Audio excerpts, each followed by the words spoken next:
Hello to my fellow history enthusiasts and people with curious minds that like to learn. We are starting a new 6-part series today. I love these. And this is called The War Starts. This is from the Professor Noggin series. And I, by the way, am Eileen Schnabel, author of the Kep Westgard Time Travel to the American Revolution series. So today's question was, what year did the fighting during the American Revolution begin? 1765, 1775, or 1783?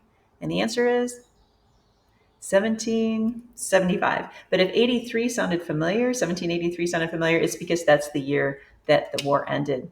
But I want to show you where the tensions start. Well, I argue the tensions start even earlier at the French and Indian War. But here is 1768, and the British fleet lands in Boston, and thousands of soldiers are now going to be living in Boston. In fact, when this, by the way, came from the book called The World of George Washington.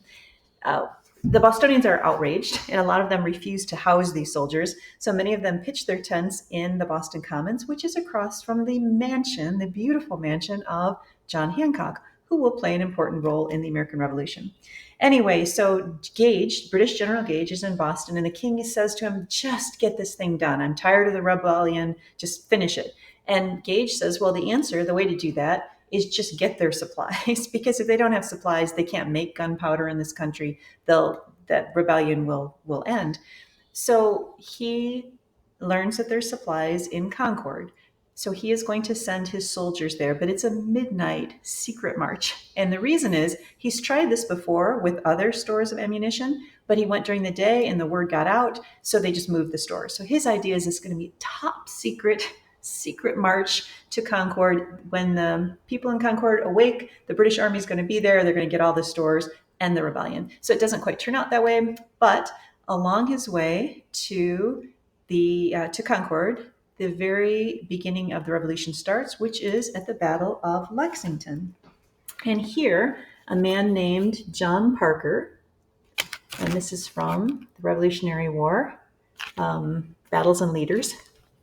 And he's the one with the very famous line, don't fire until fired upon, but if they mean to want war, let it begin here. And this is the British general who is leading the British, is Pitcairn.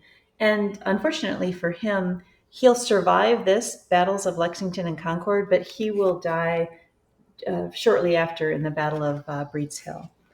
But I was going to read you just a tiny little passage, because you could go to the Battle of Lexington, in one if by land, two if by submarine, along with Kep Westgard. So I'll just read you a tiny little passage here.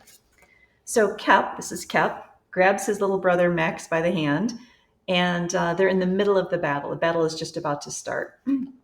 Stay close. He and TJ, with Max between them, started over the field, shoving past groups of rebels. The British commander brandished his sword and bellowed, disperse, ye rebels! Disperse in the name of the king! Lay down your arms and disperse!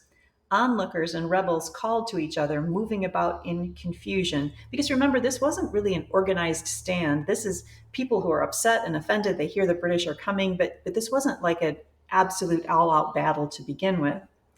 Captain Parker, remember Captain Parker? I showed you the picture earlier. Rode in front of his gathered rebels. Retreat, but hold your weapons. His voice was hard to hear above the crowd noise. Some rebels eased back toward a stone wall, but others held their ground and checked their cartridges. No one laid down his weapons. Halfway across the field to their horses, TJ and Kep started to sprint, dragging Max behind. Villains, rebels, lay down your arms, the British leader screamed. Why don't you lay down your arms? The answer came in a single shot, a shot that would be heard around the world. And that was the beginning of the revolution in 1775. Thank you so much for letting me share, and I will see you tomorrow.